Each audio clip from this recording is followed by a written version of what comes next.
Welcome to the Industrial Talk Podcast with Scott McKenzie. Scott is a passionate industry professional dedicated to transferring cutting-edge, industry-focused innovations and trends while highlighting the men and women who keep the world moving. So put on your hard hat, grab your work boots, and let's go. Hello and welcome to Industrial Talk, the ever-expanding industrial ecosystem that features incredible companies, wonderful people, solving problems, making my life, your life, and the world a better place to live. Now, in this podcast, we're going to be talking to Armis, and Armis has got this great program called Critical Infrastructure Protection Program, and you need to know about this. So let's just get right into the conversation. Welcome to Industrial Talk. We've got Keith and we've got Peter, and we're going to be talking a lot about, well, cybersecurity. And you're saying to yourself, Scott, man, I don't want to talk. You have to talk about it. This is an important conversation. Before we get into this topic, Peter, give us a little 411 on who you are. Absolutely. Scott, great to be here. Name is Peter Doggart. I'm the Chief Strategy Officer here at Armis. Been in the company about 2.5 years and been in cyber about 25 years. Boy, you've seen a lot. You have. But I've seen a lot, but the problem still exists. Yeah, but I mean, gosh, that's a heck of a business. All right, Keith, give us a background on you. Yeah, hey, so thanks, Scott. Good to be here. So name's Keith Walsh. I am the Director of OT Strategy and Operations at Armis. I've been in the cyberspace since the early 2000s. And yeah, it's interesting to see where we've come and where we're going. And, you know, to Peter's point, it just seems like a wash, rinse, and repeat because we're struggling with the same problems today that we were 15 years ago. So for the listeners out there, let's level set on Armis. What? Nothing fancy, nothing big. Give us sort of that strategic vision of what Armis is all about. Yeah, certainly, Scott. So at a super high level, what we're trying to do is solve a critical problem we've got, and that is trying to see everything, all these new things coming into our industrial environments, our enterprises, and quite frankly, trying to understand how does that impact our risk. You know, if we boil it down to it, is how do you utilize all this new hardware, all this new software to help us become more productive, more efficient, more competitive, but do that and also not increase risk.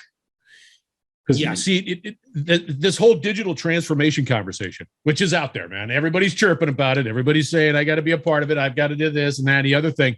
And all I can see, although good, and manufacturers need this, we need to be protected, and we need to have that visibility. Is Armis that organization, that company, that solution that says, all right, you can go down this road, but recognize that we see that needs to be, addressed and so on and so forth. Is that sort of it? Yeah, 100%. I mean, if you take a super quick look at this, is we're trying to uncover the unknowns in the environment. Then there are many, many, many unknowns today, and we're trying to understand those risks. We're trying to understand how are things connected, how are things behaving, how is what's our gap analysis, what's being utilized in our environments, how's the OT and the IT world converging. There's all these questions we've got, but no answers, and that's what Armis is doing, is giving us the answers. Please make that simple, please. I think it's an important reality, because if I was putting on my little manufacturing hat and I'm a small to mid-sized, large, whatever, it doesn't matter. The last thing I want to have is a conversation about I need to digitize, but what do I do to protect? Right. Keith, is there an increase? I mean, I don't know. I'm sitting there. Is it increasing out there, this cyber sort of issue? Yeah, it's interesting. So to the point that Peter just raised with regards to all these new devices that are coming into the market, whether it's on the OT side, the IoT side, or the IT side, the building management side, with this explosion of devices comes the explosion, obviously, of software, applications, and firmware. And with the firmware, software, and apps comes vulnerabilities, and then we see exploits. So, the overall attack surface has just exploded basically because of the quantity and volume of devices that are hitting these networks, both inside the fence and outside. So interestingly enough, to that point, what used to be the primary vector or avenue into any enterprise was phishing and the the unenviable email that we would inevitably have gotten and clicked through and downloaded a virus of sorts has now been replaced by things like RDP vulnerabilities, right? Which is just a vulnerability that's been around for ages, it seems. But the problem is, with the explosion of these devices, we now have this type of exploit that has jumped 73% in the last 6 months, and that's a number that came from Armis researchers, right? So as we monitor, over 2 billion devices globally in real time daily, we have insights into the threats and attacks into these environments. So we can very easily enter into, queries in this database, and we can pull and extract extremely interesting information about trending, right? About which vectors are being exploited in which verticals. So as I mentioned, the past 6 months, a big increase in exploits of RDP vulnerabilities, which really should cause our industrial control systems and our OT operators to really stand up and take notice. So what I hear is, one, if I'm a business and I want to venture into digital transformation, I need to make sure that my environment, my OT, ITs, is secure and have significant visibility into that, and be able to have that sort of nimble platform so that I know that if I put that device in, I know that here's a solution that will say, here it is, it's protected, you're good to go, thumbs up, move forward. And I think that that's a beautiful thing. Now, to you, Peter, let's talk critical infrastructure. I would imagine if I have nefarious intent, I would go after critical infrastructure. Can you sort of shed some light on that? Yeah, this is a pretty serious issue, and and it's actually, frankly, one reason I'm in this business in the first place. There's goodness that we're trying to do here. And I am extremely concerned. If you look at all the stats, and Keith just mentioned a couple there, we've been bombarded by the bad things that are happening. One of our partners, Checkpoint, just recently revealed there's been a 46% increase in attacks in industrial, alone the past year. And we see these numbers, and I think we need to not become numb to all these numbers hitting us all the time. We need to act, and we need to act now. Yeah. And we only need one or two really bad things to happen with our wastewater treatment facilities or a nuclear power plant, and it's game over. I'm glad what Armis is doing, the solution that you're providing, the visibility into that. And I think you're absolutely spot on. From what I hear, you're doing good. And I think that that's real important. Now, from my perspective, I don't even know where to begin, right? Let's say I'm Scott Manufacturer, I'm Scott Utility, whatever it might be. Are there things that I can do to approach you and say, hey, can you come in, look at my overall and just give me an assessment, and then let's move forward? Is it painful on my part? No, the one thing I love about what Armis is doing is we remove those painful barriers that you typically see. The big honking pieces of hardware that's got to be shipped everywhere and tuned. And by the way, it takes a couple of months to figure out what's going on. No. Those days are gone. We can go in there pretty quickly and get things moving literally within hours now. And one thing we want to do is we want to accelerate that process, Scott, and really broaden what Armis can do for our critical infrastructure.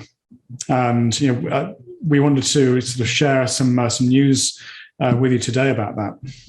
There it is. That's a segue. That is beautiful, perfect. Peter, talk to us. Who wants to sort of chirp on about that solution that needs to be talked about?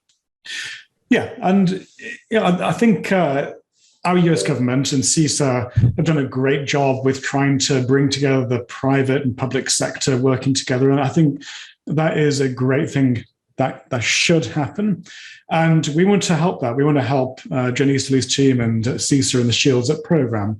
And one thing we announced on May the 10th was a new program called the Critical Infrastructure Protection Program by Armis, or CIPP for short, if you wish. And this is basically, we got together as a team going, what can we do to fundamentally help the critical infrastructure? What can we do to accelerate this and help protect? And the best thing we came up with is, hey, why don't we as Armis use the powerful platform we've got and just give it away for free to critical infrastructure? That's exactly what we're doing. So it's a very, we are literally putting everything on the line here because we think this is the right thing to go do.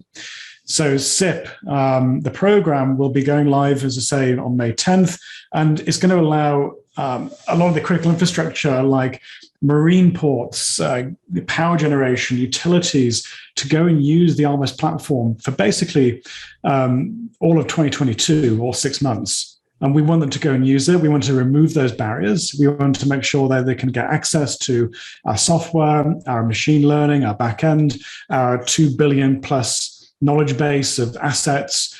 And we're going to help them along the way. We're going to put our team on this. We're going to help with our solution architects.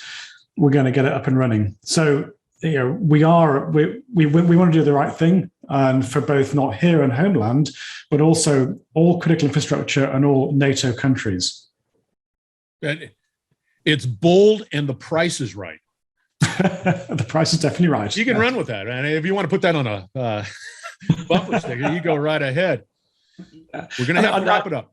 But do you have anything to add to that? Because I think that that's real important. I think that that is really helping organizations, companies, businesses, whatever, NATO, critical infrastructure succeed. And I think that that's an incredible, bold approach.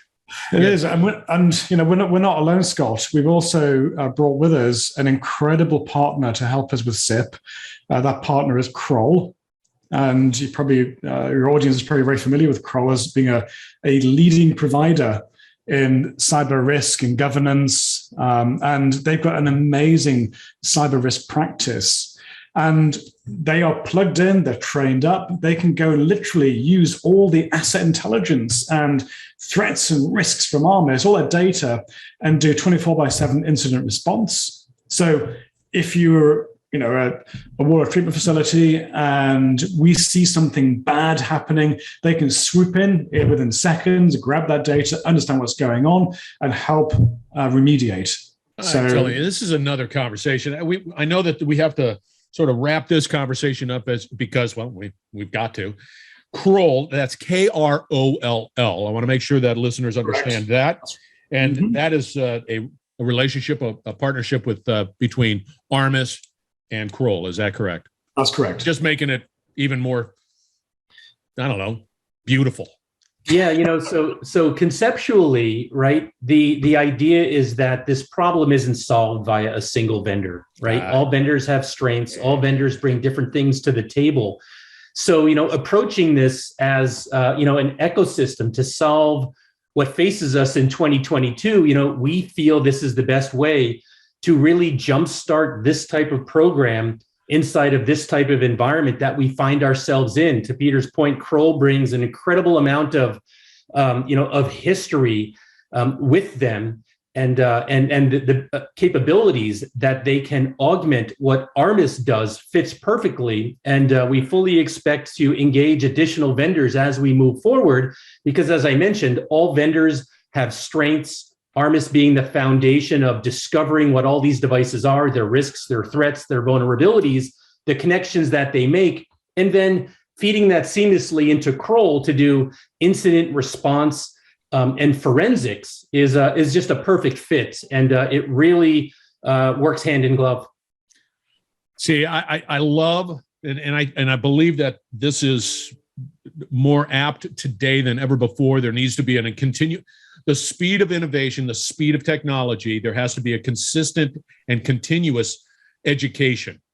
Then you don't have all the answers, and therefore that you need to collaborate. And And what you just said, you have to, and to be able to have that business that is truly resilient and healthy, you need to have that innovation in place. And I think that what you guys are chirping about on this podcast absolutely falls in line with that. You guys were wonderful. Hey, how does somebody get a hold of you guys? Yeah, so there's a couple of places that folks can reach out to Armis. First off is at armis.com on our OT security page. There is a registration link as well as solution briefs and more description about the program. There's which verticals are included in the program, and the start point and finish point and all the deliverables that are included in the program, which does in fact end up with a full executive summary and an executive findings report on everything around devices, risks, vulnerabilities, threats, connections, boundary evasions, and active threats that are occurring in the network. So you can engage that process via hitting our website. You can also email CIPP@armis.com, CIPP@armis.com. That will come into our team that is our bullpen that is handling the inbound requests that we expect, and then it will be triaged from there, and folks will be reached out directly. Geez, Peter, I don't know how you're going to follow that. How do they get a hold of you? The same way? Anyone can hit me up on LinkedIn. No problem. Very good. Yeah, I do. I'm a big fan of LinkedIn. No doubt about it. I can find anybody that I. Exactly. Yeah. Well, this conversation was excellent. And listeners, we're going to have all the backlinks that you can possibly imagine. If you need to get a hold of Armis, you need to be able to at least begin that conversation. And I know that this is fantastic. And I think that this is really needed, especially today. I don't think the cyber attacks are going away. Are they increasing? Anybody? They're increasing, right? Oh, yeah. Yeah, interestingly enough, as Peter they won't stop. Yeah. Checkpoint put out a note that, in 2021, there's a 46% increase across our utilities, and they average 736 attacks per week per utility. Yeah, it's job security on you guys. I mean, there's no doubt about it. My gosh, that's amazing. That's a hell of a stat. All right, we're going to have to wrap it up. Thank you very much for being on Industrial Talk, you two. Excellent conversation. I'm sorry it was so quick, but we're going to have more. FYI, listeners, there's more cyber conversations to have. You're listening to the Industrial Talk Podcast Network.